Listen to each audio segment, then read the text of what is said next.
This episode is sponsored by Sentry.io. Recently, I came across a great tool for tracking and monitoring problems in my apps. Then I asked them if they wanted to sponsor the show and allow me to share my experience with you. Sentry provides a terrific interface for keeping track of what's going on with my app. It also tracks releases so I can tell if what I deployed makes things better or worse. They give full stack traces and as much information as possible about the situation when the error occurred to help you track down the errors. Plus, one thing I love, you can customize the context provided by Sentry. So, if you're looking for specific information about the request, you can provide it. It automatically scrubs passwords and secure information, and you can customize the scrubbing as well. Finally, it has a user feedback system built in that you can use to get information from your users. Oh, and I also love that they support open source to the point where they actually open sourced Sentry if you want to self-host it. Use the code DevChat at Sentry.io to get 2 months free on Sentry's small plan. That's code DevChat at Sentry.io. Hey, everybody, and welcome to another episode of the Ruby Rogues podcast. This week on our panel, we have Dave Kimura. Hey, everyone. Nate Hopkins. Hello, hello. I'm Charles Max Wood from devchat.tv, and this week we have a special guest, and that's, oh boy, should I even try and say your name, or do you want to, I should have asked before the episode. That's okay. My name is Bozhidar, but everybody can call me Bart. It's much more Western language friendly. Oh, there you go. Do you want to introduce yourself real quick? Who you are, why you're famous, all that stuff? Oh, that is going to be a very short introduction because I'm not famous at all and nobody knows who I am. But I'm the editor of the community Ruby Style Guide, the community Rails Style Guide, and the author of RuboCop. I guess if somebody knows who I am, maybe it's because of one of those three projects. So pretty simple. I'm not certain whether somebody cares about my professional achievements or not. So probably we can skip them. Apart from my Ruby work, I'm also very passionate about Emacs. I believe it is the one true editor that is going to bring balance to the source. And I work a lot on Emacs itself, Nice. extensions for Emacs, stuff like this. I'm very passionate about Lisp programming in general. I do a lot of open source work pertaining to Clojure. I maintain a dozen of tooling related projects there, like things you need to build an IDE, plus one IDE for Clojure named Cider. And I guess that's all. Nice. Yeah, I use RuboCop on my projects. I don't know if Nate or Dave do. I've used it on a few projects. Interestingly enough, I'd love to get your take on, I found another project that actually formats as well called RUFO. I don't know if you're aware of that one, but on my new project, we're giving that a spin just to see what we think. It's a bit more opinionated than RuboCop, so that it gives you less configurable options on it. Oh, maybe that's a good thing because less configuration options, less problems to worry about. I'm familiar with RuFo. They have taken an approach which is pretty similar to some project for JavaScript. I don't remember, was it Pretty something or Beautify something or whatever. The code is just reduced to its abstract syntax tree. And then new code is generated straight from the AST. RuboCop doesn't do this. RuboCop actually modifies the original source code in an effort to preserve everything about the layout that the regeneration step might not care about, but you care about. Obviously, it's just as easy to generate the code from scratch, but we felt that rewriting the existing code was an approach more in line with Ruby's philosophy of giving more options to anybody. In the early days of RuboCop, it didn't have any configuration at all. It was extremely opinionated. It was just doing exactly what the Ruby style guide was outlining. But many people weren't very happy about this. And you know what Matt says? We have to bring joy and happiness to the programmers. So this caused the shift in direction. Yeah. So for the listeners who don't know what RuboCop is, would you mind giving a crash course definition of what it is and why it's important? Mm-hmm. But basically, RuboCop is three things. Thing number one, it's a replacement for Ruby minus W. It's a lint tool. It checks your code for potentially serious problems. Maybe you meant to express one thingy, but accidentally you expressed something else, not being in the right block context, for instance, or something along those lines, or you made some potential security mistake. The other thing that RuboCop is an automatic checker for all of the best practices outlined in the community Ruby style guide, things pertaining to the layout of the code, things pertaining to what are the preferable classes, methods you should be using if you're facing too much choices, some purely stylistic stuff, like making numeric literals prettier or lambda literals consistent, and so on. And the third thing that RuboCop is, it's also a formatter for Ruby code. You can just feed it ugly code, and RuboCop is going to spin out hopefully beautiful RuboCop and Ruby code. And all of this is extremely configurable. We organize the project into something we call cops, and cops make departments. There are many police puns throughout the RuboCop code base, which makes it confusing to explain it to regular humans, and from time to time confusing even for me to understand it. But it is what it is. So we have many of those good cops who know how to check for different common styles that exist in the Ruby community. For instance, you might prefer single-quoted string literals by default or double-quoted string literals by default. So we have configuration options to inform both styles. You can auto-correct some of the offenses that are unambiguous, and so on. Hopefully all of this makes sense and is a decent overview about the project. I'm a little curious about the origins of the project. Did it start kind of more on the stylistic side to kind of reduce the bike shedding, or were you more interested in the performance and security aspects of it? It started mostly on the stylistic side of things. I joined one startup a while ago, and I was the only Ruby developer on the team. I mean, we were all Ruby developers on the team, but I was the only person who had actually done any Ruby beforehand. And a lot of my work was just explaining to my colleagues some really basic things about common Ruby idioms. Most of my colleagues came from different backgrounds that are not Ruby, obviously, if they weren't Ruby developers, like PHP, Java, C#. And you know what they say, it's very easy to write any language in any language if this is all you know. So we can give you Ruby, you're going to produce Java code with it if all your background is in Java, and so on. So for a while I was just explaining on every code review, that's a good idea, that's a bad idea, and so on. At some point this became really tiresome, and I just compiled a short internal style guide document which we wanted all of the engineers to be familiar with. And I don't remember how this became public. Maybe the CTO at the time suggested that we should share it or something along those lines.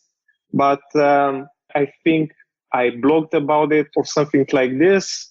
The guide became pretty popular. A lot of people started contributing to it. And one day somebody submitted a ticket. I can dig it up if you want, saying that the guide was very useful, but it was so big that nobody now can remember all of the rules. So it would be really nice to have a tool which checks the rules for you. And this is how RuboCop was born it started pretty small, and as the project was gaining traction, users, the scope grew and grew. First, it was only stylistic checks.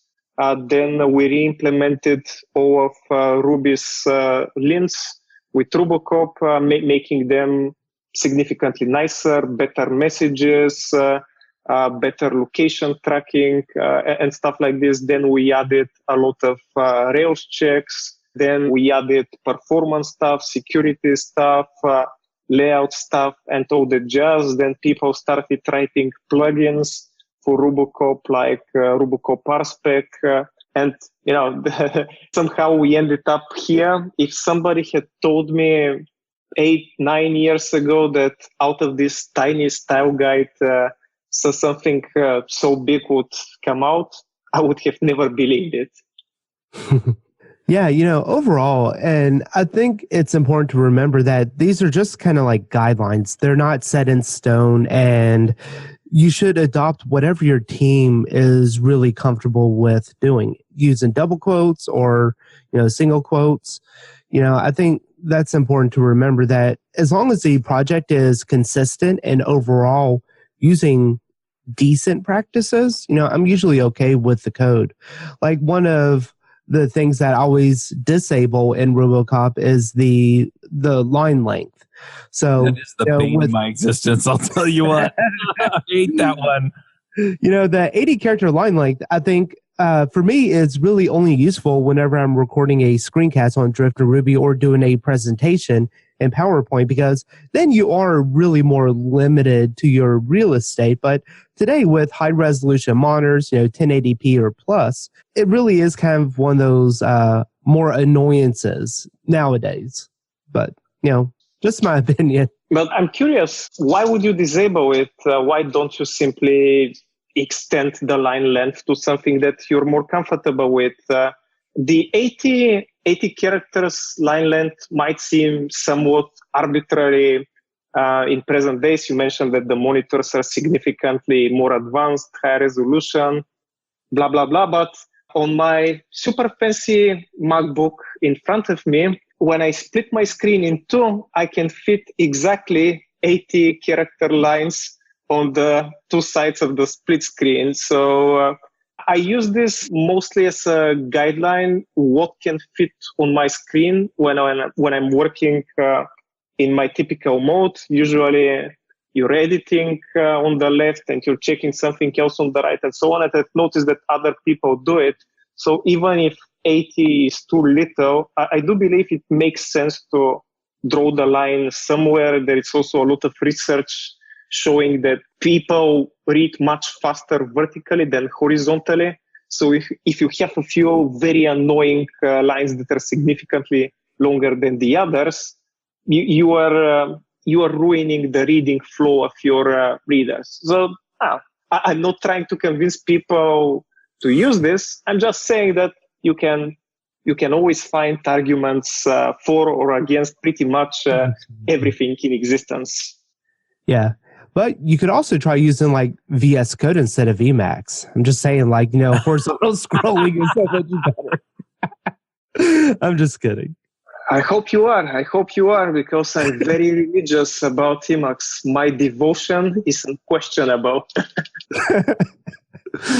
Yeah, I'll tell you, the plugin that I can't live without on VS Code is the Emacs key bindings. Is this thingy VS Code really good? I keep hearing that more and more people are using it, but I cannot understand why, because from what I gathered, it's something super similar to Atom or Atom, however it is pronounced. So I don't really understand what's the selling point if it is mostly the same thingy. So my main thing with Atom was I was a early adopter many years ago, and it was just hella slow. The amount of memory and sluggishness that it would eventually cause as I'm developing, it wasn't usable. So I had tried it from Sublime Text, and Sublime Text was really awesome, but I kind of got annoyed with the 4-year-long beta that it was in. So I eventually had switched over to VS Code. And once I got over the brand name, the Microsoft brand name of it, I actually really like it as my main editor. So I switched between VS Code and Vim depending on my exact situation. But those are really the two that I use most often. Is that it's a bit more approachable than Vim or Emacs for newcomers to programming. Maybe the extensibility of it is also a bit more approachable. I wouldn't say it's any more extensible. It's just kind of easier to dip your toes in and get started. Mm-hmm. Yeah, I completely understand. I started out with Vim, and I really loved it, but I hated one thing, that you had to extend it with Vim script, which is such a horrible language. I guess that's the reason why 5 people wrote pretty much 90% of all of the popular Vim extensions, because they were the only ones strong enough to survive the Vim script. Then for a while I was using one editor called Komodo. I don't know whether it still exists or not, but what I liked about it was that the extensions were written in JavaScript, and this was so much more approachable. So I assume that's the same thing that works well for Atom, for VS Code, and any other editor using JavaScript as the extension language. Man, I haven't heard of Komodo in a long, long time. I remember when I first started out developing, that was one of the IDEs I checked out. And I had originally gone from, tried out Komodo, but then switched to RubyMine. And then from RubyMine, just didn't really care for the sluggishness. And then went to Sublime Text, and then to VS Code. Memories. I used to do some Perl before I was doing Ruby, and Komodo was a very famous editor for Perl. That they also had some IDE versions, so this is what got me there. But now it feels like memories from another life. It was so long ago. Yeah. I'm curious, back on RuboCop, are you finding that the adoption now is still driven by kind of teaching idiomatic Ruby to people new to the language, or is there more enthusiasm for the hints around security and the cops that kind of help you tailor your code so it's a bit more performant? I think it's not that much about the stylistic stuff at this point. I think that people really care about having performant code, about best practices and so on. But I also noticed that one driver of the growth recently was internal cops that companies developed themselves. Many companies happen to have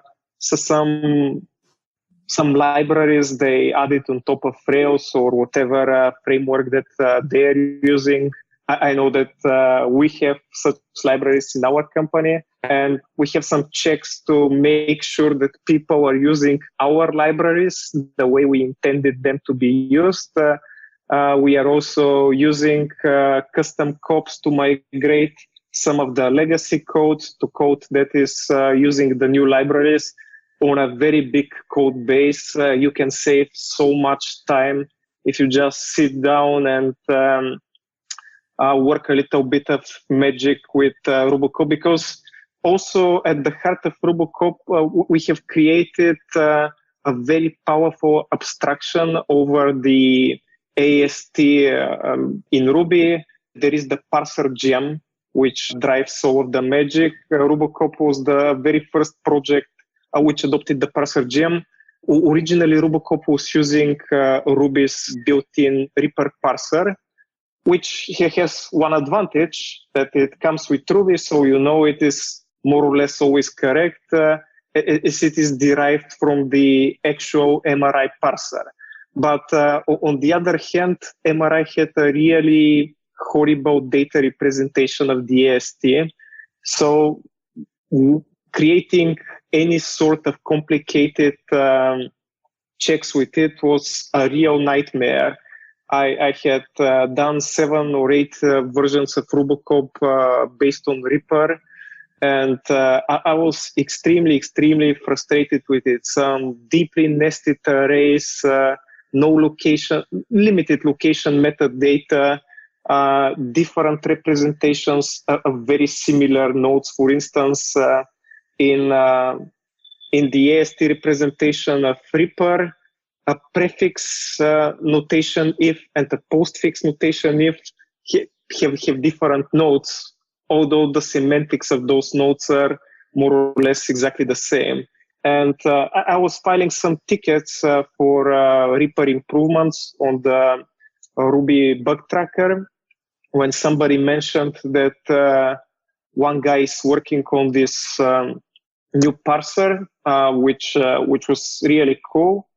And I checked it out. I got excited. The parser wasn't completely finished. And because nobody had used it on a large scale, there were many bugs that me and the RuboCop users unwillingly found and helped to fix in the parser gem. But the library is amazing. It had the best and most responsive maintainer ever, Piotr Zotov. He felt like a robot. I would report a bug and he would issue a bug fix release in like 20 minutes, 30 minutes. A really amazing maintainer. So this was the first win of the growing adoption of RuboCop, that the Ruby community ended up with a really great alternative of Reaper. And afterwards, within RuboCop, we created a layer on top of parser and its AST library, which allows you to manipulate abstract syntax trees like regular expressions. We call it AST patterns, somewhat uninspiringly, but you can describe the shape of some code, and this is automatically going to generate the necessary matchers. Matchers are some Ruby methods, and this allowed us to compress code that was hundreds of lines to code that was dozens of lines. Really powerful stuff. And when you need something to inspect your custom code or to rewrite your custom code, you probably want to be using something like RuboCop's AST patterns instead of a raw AST. And probably we should extract this from RuboCop at some point, but that's a different topic. Also, RuboCop provides a lot of infrastructure about gradual cleanup of your code. You can auto-detect the code style of your project. You can start immediately enforcing what is consistent in your code base, and then you can gradually start applying cops one by one from this starting point, so you wouldn't have any shocking changes. So that's pretty cool. And because there are now many libraries that provide RuboCop extensions, that's another thing going for us. If you're using RSpec and you want to be using the best RSpec practices, you just install RuboCop RSpec and some magic happens. So that's pretty great. The performance related functionality was kind of problematic, actually, because it's so dependent on the versions of MRI. We would benchmark on certain versions that, what we suggest is a really great idea. Then the core team would fix this. And on the next version, people start complaining, okay, that's not really faster. Why is RuboCop suggesting to me to rewrite the code if it's not more efficient? And keeping track of this is extremely painful, especially if somebody is targeting multiple Ruby releases like most libraries are doing. So we are really wondering how exactly to approach the issue of performance. Probably we are going to attach some extra metadata to all of the performance scopes where we explicitly list the Ruby versions for which we know that something is really going to yield performance benefits. versus something that is questionable, unproven, or something along those lines. So the performance aspect turned out to be trickier than we expected. And on the security front, there is always opposition from people who prefer convenience over security. You probably won't be surprised to learn that the majority of developers, when given the choice whether to secure something properly or to make something as convenient as possible for them, would take the latter option. And probably that's why we so often read about some epic security breaches. Security is always an afterthought in our industry until the hits the fan. Yeah, and that's why some people get hit with like a $10,000 AWS bill. Well, I think that's being lucky. I can imagine much more horrible things happening. We were talking today with some colleagues about the former company of one of the colleagues, and he mentioned that the CEO there accidentally published in a gist the AW production credentials of the company. So I can imagine that the bill was their last concern here. Have you found that RuboCop and the things that you've learned with it and kind of bring back to Ruby, is it influencing the direction of MRI or the design of the language at all? Well, I can only hope so, but I do not have empirical data to prove this. I know that after I was complaining at several conferences that Ruby should get a filter alias for find all and select. They finally added it in 2.6. So I like to believe that somebody was listening to me. We have been chatting with Mats at a few conferences. And he mentioned that he doesn't view style the same way I do. So obviously he's not super eager to make changes on this front. I have always considered that giving people too many options, which are basically the same, is mostly a problem because it's a recipe for bike shedding and waste of time. I know that he believes that the nuances of the context are really important, and in some case, race might be a better fit. In some case, fail and stuff like this. I care just about the semantics. I don't care about the nuances. I also am very frustrated that we have so much functionality in the language, which basically nobody uses and many people don't even know it exists. But we are cutting it along for some unknown reason. For instance, most people don't even know that Ruby has a second syntax for commands, the block command syntax. But nobody uses it because it's kind of weird. If the block command doesn't start at the very beginning of the line, it's a syntax error. So you cannot put indented block commands. The core team has been unwilling to fix this and unwilling to drop this. And this begs the question, okay, what are we supposed to do with it? So even though RuboCop hasn't really influenced the language, I think it really influenced the way the language is being used. We keep some track of statistics about changes to the configuration that RuboCop users are making just by working with the GitHub the data warehouse.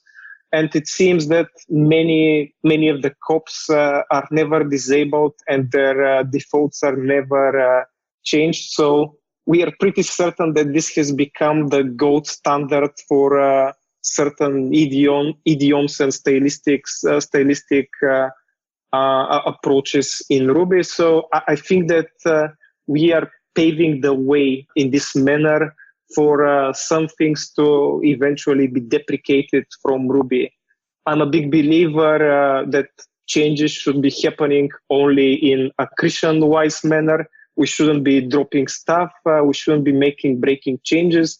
But at some point, we should start deprecating things that we know didn't work out, and we are probably better off without them. Hey, folks, have you tried out RubyMine? RubyMine is an IDE dedicated to Ruby and Rails development. It allows you to quickly find and fix code smells, refactor code, and develop faster thanks to smart auto-completion suggestions. RubyMine comes with a powerful GUI-based testing and debugging suites. With 3 major releases a year, the IDE continuously becomes more robust and adds more features. Learn more and get a 30-day trial at devchat.tv/RubyMine. What would you recommend the Rails style guide if you're building a Rails project? Is that just something that we should start as our baseline and then just kind of customize it to our team, or do you think it's good enough for most projects? I think it is good enough for most projects because a lot of people participate in its creation. At this point, we are reasonably confident that the Ruby style guide and the Rails style guide really reflect the community's opinion. Because for a while I was the only editor, people would say, okay, those are bugs, personal preferences. But trust me, a lot of the items there are not my personal preferences at all. I just agreed that, okay, that's what the community does. That's what we are going to prescribe. We should be unifying. We should be seeking consensus. That being said, if you have very strong preferences and if you can get your team to agree on those, it's completely fine to be modifying the style guide. I think Dave already mentioned something along those lines. That's a good starting point. And if you don't know Rails well, that's an amazing starting point. But if you feel you're yourself an expert, if you think that you know what you're doing is better than the common prescription, you should totally go ahead and do your own thing. In the end of the day, I think that it's much more important to have consistency within a project and within an organization, ideally, than what exactly you are doing. As long as it is consistent, you're doing great. Sure, there are some level of greatness, but let's just get to great, and we are going to take it from there one step at a time. So I've been using RuboCop, and as I said, I've actually got a plugin that just runs it on my files when I save them in Visual Studio Code. And I don't know if you've covered this because my connection just dropped off a couple of times, but there are a few things in there that I've run into that are somewhat annoying because it gives me an error message. One of them is the line length. The other one is the description at the beginning of a class. And sometimes it picks it up, and sometimes there's like an extra carriage return or something in there. Makes it so that it doesn't quite pick it up.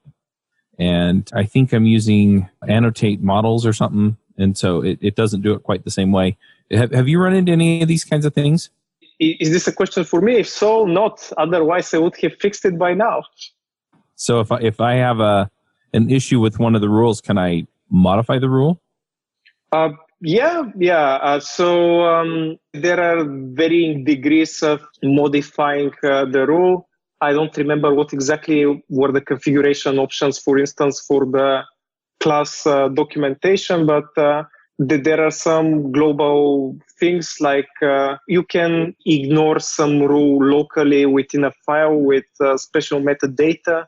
If you don't want to put the metadata in your source code, you can exclude certain files in the configuration of the COPs. Every COP understands an exclude and an include directives that basically limit its scope. Also, that there is one really crazy feature about almost nobody knows. The configuration files of RuboCop are searched hierarchically. So You can put one RuboCop YAML in your RSpec folder and another in your root folder of the project. And when you're working on the specs, RuboCop is going to pick up the file that's closer. So there you can have very relaxed style, but you can have significantly stricter style when it comes to your business logic. And a very common use case for this was that specs usually need to have very long descriptions. So for the descriptions to be meaningful, and in the specs you can go and put line length disabled or 120 or whatever, and that's pretty cool. But we really made it very flexible. I just think that nobody took the time to read the rather lengthy manual that goes with it. Right. Some of your conference talks, you touched on the future of Ruby and the future of Rails. I'd love to get kind of a summation of your thoughts of where you think the language is going, what its future is like, and also the future of Rails and other Ruby frameworks.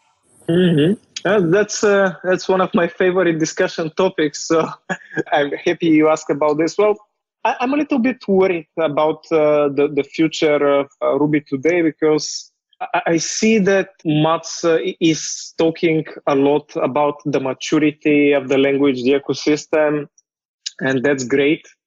But there isn't a clear vision as to where we are going. That there are a couple of cornerstones for Ruby 3 that he's repeating on most of his conference talks in the past 3, 4, 5 years.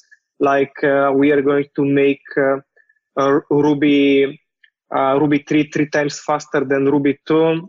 We are going to have a better concurrency and parallelism model. We are going to clean up some legacy stuff, but he never. We are going to have duck typing functionality for some definition of the duck typing inference functionality for whatever this might mean to different people. But there is very little concreteness to the plans. For instance, that there was never a clear plan about how Ruby 3 was going to become 3 times faster than Ruby 2. I think that at the beginning, when the 3x3 initiative was announced, many people got excited that some big internal changes were going to happen to MRI that were going to give us this speed boost. But this wasn't really followed up by anything specific. That there were several incremental performance changes, 5% here, 10% here.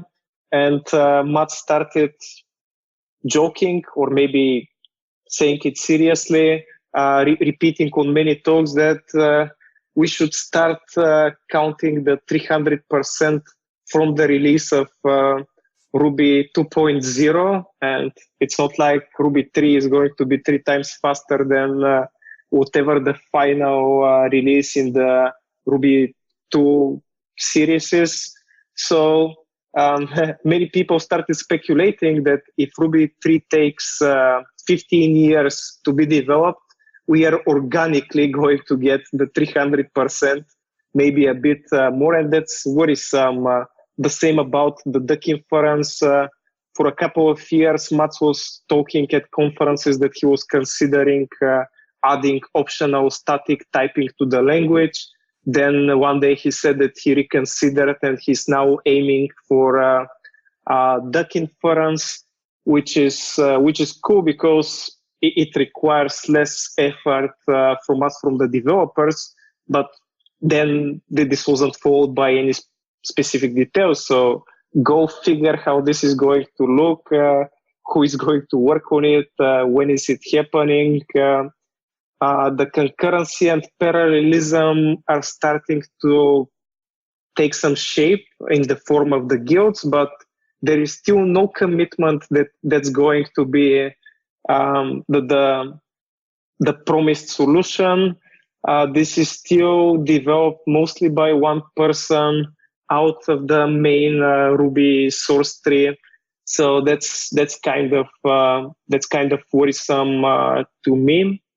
And when it comes to the cleanup, I don't think that Mats has committed to a single thingy that's going to be deprecated, fixed, or something along those lines. So I have been talking a little bit at conferences about a different roadmap for the future of Ruby, a roadmap which is actually concrete and that I think makes a lot more sense.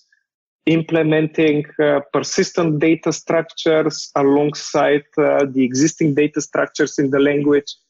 Persistent data structures are going to tremendously help us to have concurrent applications written in Ruby, safe concurrent applications. That is, obviously, we can write whatever we want even now.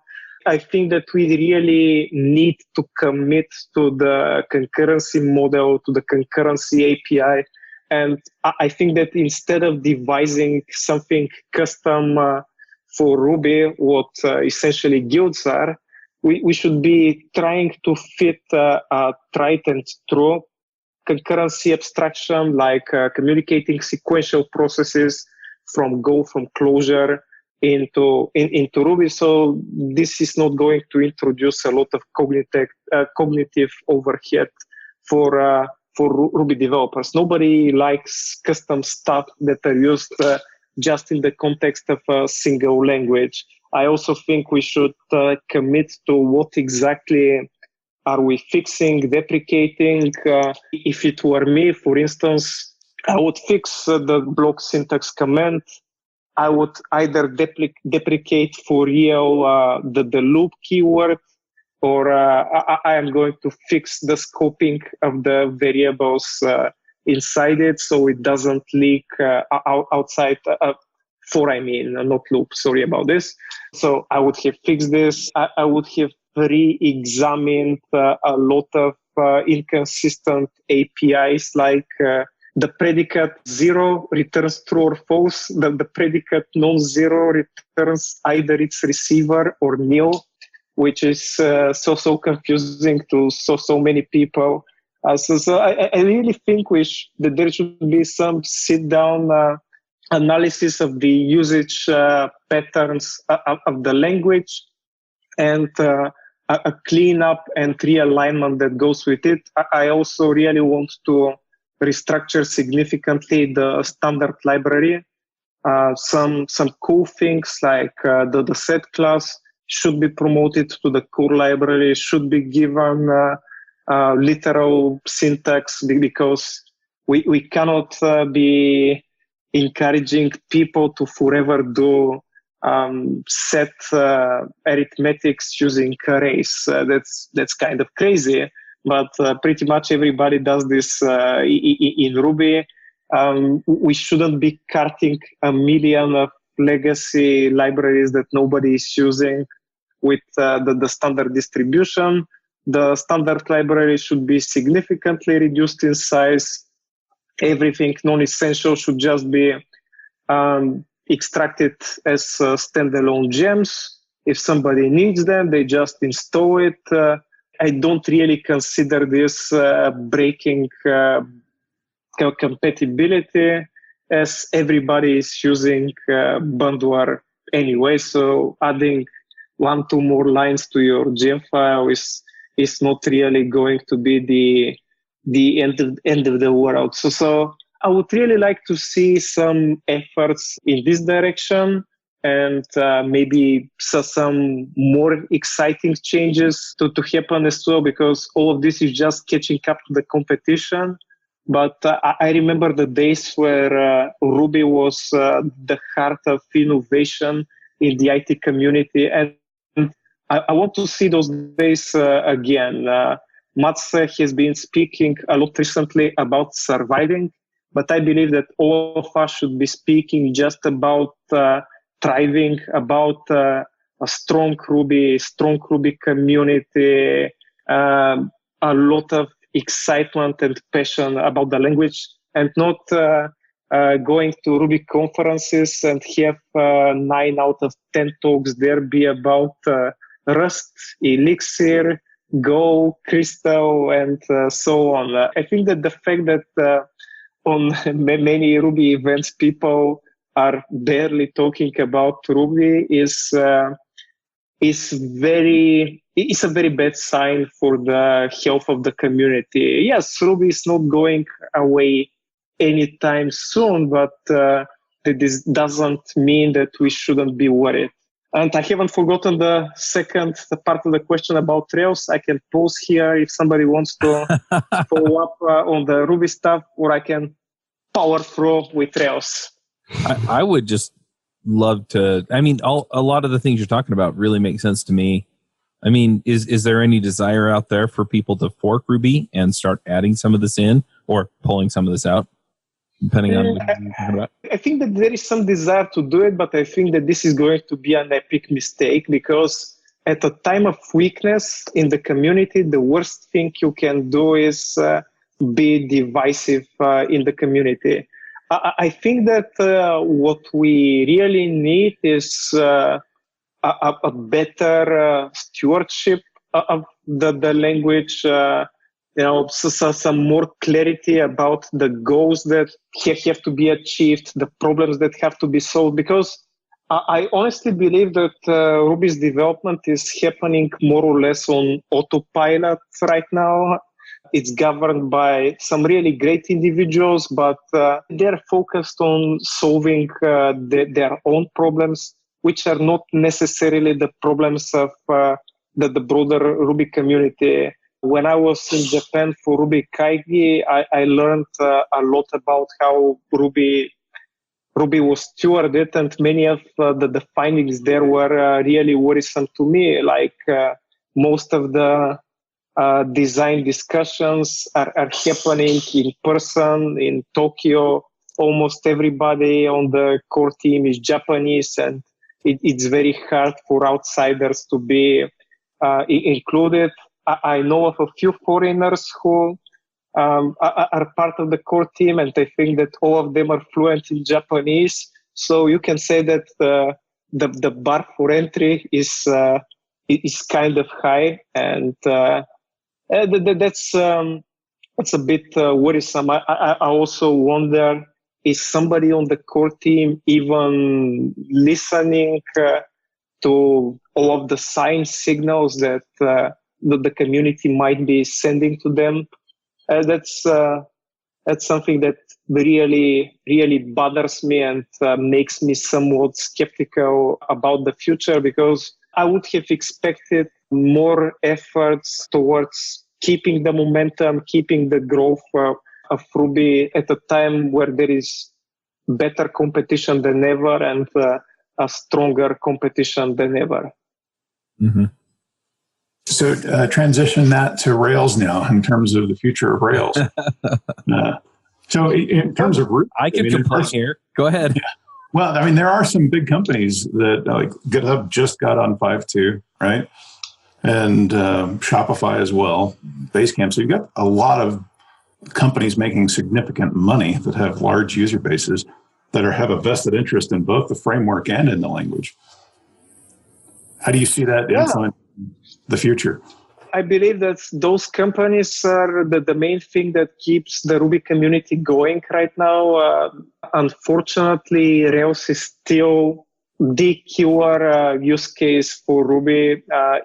I was hoping that at some point Ruby's usage was going to divest in more avenues, like becoming a popular language for server-side scripting, system administration, something like Perl Python. I was hoping that it can go big in the browser with OpenRB, or it can go big on the desktop scene with MacRuby, or with RubyMotion on the mobile scene. But still, almost all of the Ruby developers are Rails developers, and that's the biggest tribute to the might and the prowess of Rails. It's probably the most recognized web framework in the world, the most widely used. I wouldn't say it's the best, but it's really very versatile, and it gets the job done. The company I work for is also a big Rails user. I think we have one of the largest Rails code bases in the world. We are not exactly proud of this because huge monolithic Rails applications are nothing to be proud of these days, but the fact remains the same. I think that Rails is not suffering from the project problems that are plaguing Ruby. The leadership, the vision of Rails is very strong. You always know where the framework is going. DHH he has been doing a great job adding some really important functionality here and there. Maybe the pace at which the adoption of new functionality was happening was slower than some of us wanted it to be, but the fact remains that you can see that the leadership of Rails really cares about the opinion of the community. Things are constantly progressing at a good pace in the right direction. There are some questionable choices here and there, like turbo links 1, 2, 3, and still nobody uses those. It was really funny for me to see that one of the key features for Rails 6 was going to be a rich text editor at a time where it seems people stopped using those, but it cannot be all rainbows and unicorns. I think that for what it is, Rails is almost perfect. A full stack web development framework that's pretty configurable, that can target a lot of problems and has infinite use cases. I'm wondering, however, whether the time of the full stack web frameworks has passed, because at least in our company, we are gradually moving away from the traditional usage of Rails, and we just use it as an API to power standalone single-page applications or some other data consumers. For us at this point, Rails has become mostly a JSON API provider, a GraphQL provider. We don't really care at all about the view layer. So I think that it would be really nice if future versions of Rails kind of respond to this trend, make it even easier to build decoupled web applications with a completely static front end, and Rails just being the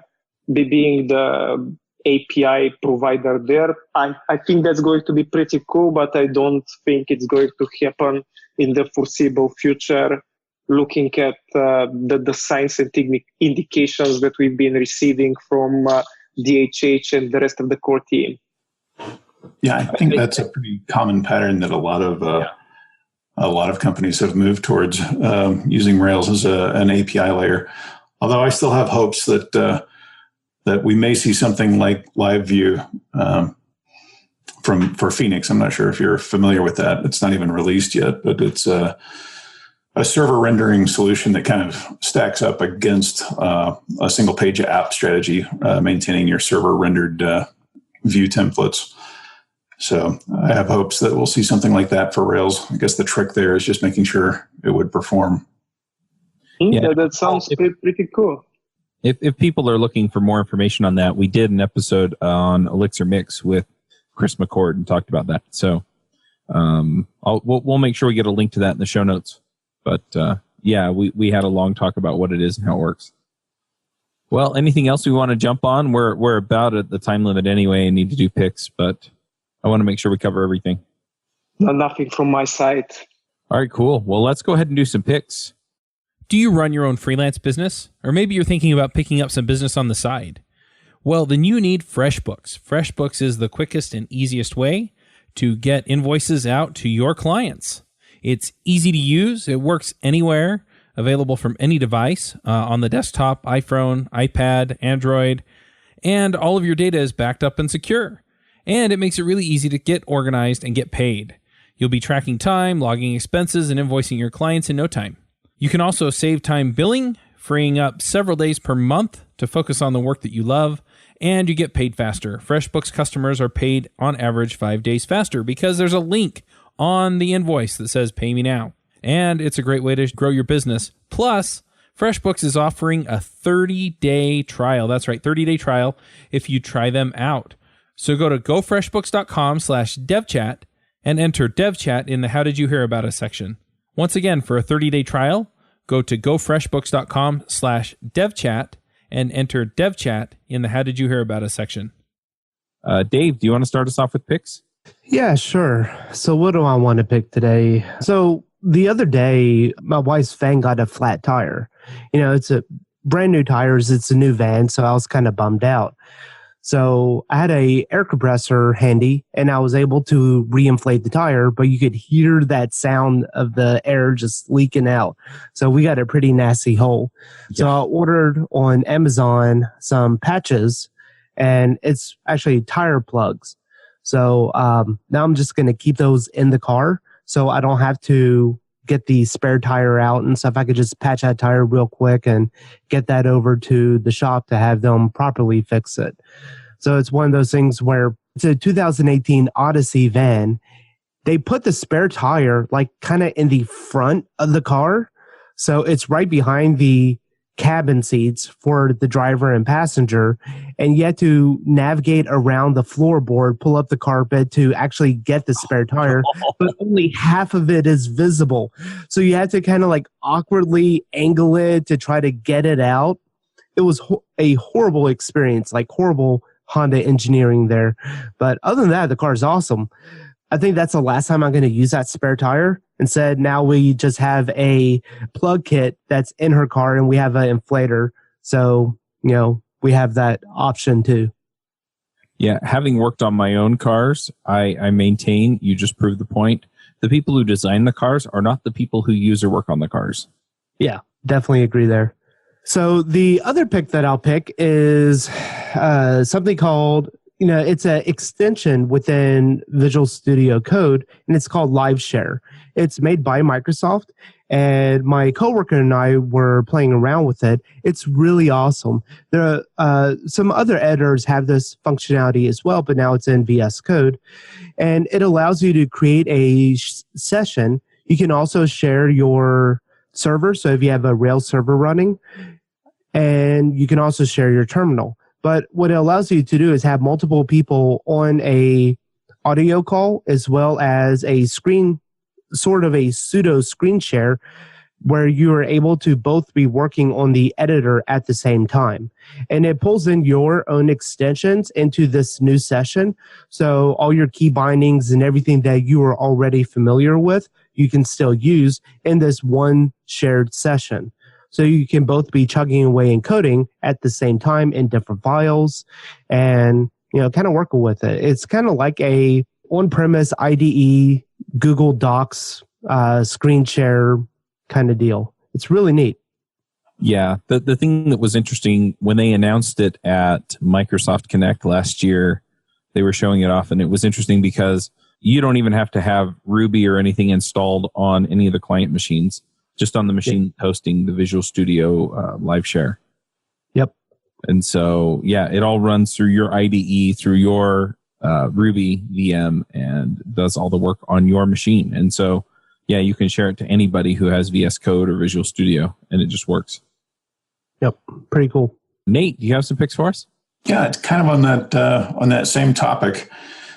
One of the challenges that I've got with sharing through Visual Studio Code is previewing, and it may be that I don't know how to do this yet, but it's showing. So if we're doing web development, it's showing the results on screen. So we'll make some changes in the code, then we want to go see what's happening and preview it. And so because that's been a bit of a challenge, I pair with my teammates, and I also pair with some friends over the weekends and evenings. And one of the things that's worked really well for us is the Mac Messages screen sharing, which if both users are on a Mac, you can connect through Messages, and there's a little drop down on the top where their name appears, and you can invite them to share your screen. And you can even grant them access to control your screen as well. And that has worked incredibly well for us. But obviously, it's got the caveat that both users need to be on Mac. Mm-hmm. That's it for my picks today. Awesome. That is amazing. I did not know that existed. That's really cool. Yeah, it sounds pretty handy to me. I'm going to jump in with a few picks. So lately, I had been feeling rather burned out. I have complained about being burned out, I swear, like half this year. Anyway, folks kind of know what's going on in my life, or what has gone on in my life over the last 6 months or so. And some of it's just been some rough stuff. But I also got to the point where I realized that the reason that I'm doing a lot of what I'm doing is to make a better life for my family and to be around for my family. And I hadn't been, which led me to make a couple of decisions. One of which was just to hire some people to help me out. The other decision that I made, though, was I looked at my wife and I said, we need to just go do something as on a family trip or something. So we used VRBO, which is a vacation rental website, kind of like Airbnb. And we just took off for basically 5 days and had a terrific time. I mean, we didn't go very far. I live in Lehi, Utah, and we went up to Park City, Utah, which is half hour, 45 minutes. But yeah, we just rented a condo up there, spent some time together, had a great time. And so I'm going to just, I guess, encourage people to go find opportunities to do that kind of thing. And you don't have to go very far. We stayed in most of the time and just played games and watched movies and stuff. So get out and do that. The other thing that I'm going to shout out about is one of the things that I did with my 12-year-old and my brother-in-law. They came out and stayed with us for a day. And a few other of my nephews was we played Rocket League on the Nintendo Switch, and that was a ton of fun. So I'm going to shout out about that. And having mentioned that, it also occurred to me that that's what we're talking about next week is Ruby on the Nintendo Switch through using Ruby Motion. Amir is coming on to talk about that. So if you're looking for that episode, it should be cool. I think it's next week. It might be the week after. Next week we're talking to him. So anyway, great stuff there. Buck, do you have some picks for us? Yeah, sure. So I have been doing a lot of project documentation work recently because I had this insight that the foundations of a project really matter. And no matter how good code you think you wrote, how useful the functionality is, if people don't understand the project, the functionality, you really failed. So for a while, I was looking for the optimal documentation system. At first, I was trying to write documentation using Markdown because, like everybody, I'm pretty familiar with it. And I was using the Read the Docs service to generate and host this documentation. But I was really frustrated with the Python Markdown parser that it uses and the various limitations that it has. After experimenting with many formats, I found a really sweet spot, at least for me, using ASCII doc instead of Markdown and publishing the manuals using Antora, a documentation publishing system from the authors of ASCII doc itself. The reference ASCII doc implementation is written in Ruby, by the way, these days. It's the ASCII doc, ASCII Doctor gem, and it's so cool. It has a lot of compatibility features for Markdown users. I think that 70% of the Markdown syntax work natively with ASCII doc as well. but it has so much better support for simple things like admonitions, footnotes, tables, nesting is sane. It's really amazing. It's such a joy and pleasure to be working with ASCII-Doc that I have been wondering a lot recently, how did Markdown became so famous if ASCII-Doc is more or less the same format, but it has an amazing specification, all the features that you might need, a ton of export options, and so on. So I can heartily recommend this. On the subject of documenting stuff, another small pick from me. It's a classic. It's Jekyll. I used to have a couple of personal blogs that were using Octopress, and for a couple of years I was posting there very rarely because upgrading Octopress was a nightmare. They stopped supporting it, so I had to constantly switch to some old Ruby profile just to regenerate my site and be able to publish it. So this was a very, very frustrating experience. I played with a couple of modern static site generators like Hugo, whatever.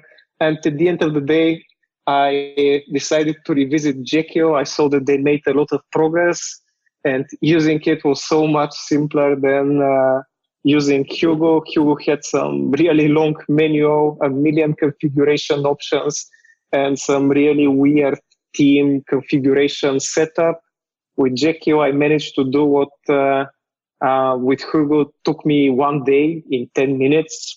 So if somebody is looking to restart their blog, I think that the tried and true tool is pretty cool. And the final pick from me is for everybody who has a lot of notes in their life and is looking for a better way to organize them. That's the Bear app. For many years, I was keeping track of notes, to-dos, etc., using Evernote. And it always bothered me that even though Evernote was pretty cool, I used like 10% of its functionality, and it didn't support Markdown or any reasonable markup for this matter. Some colleague recommended me Bear a few days ago, and I have gradually been moving all of my notes there. It's so beautiful, simple, and useful. Really great to focused and really empowering you. So if somebody is into note taking, I can heartily recommend this. Or mode. Bear is not perfect. It has versions just for iOS and Mac OS, but I assume that most Rubists are using this anyway, so probably for them it is okay. For everybody else, we've got Emacs and org mode, and that's all from me. Awesome. Well, if people want to find you online, where do they go?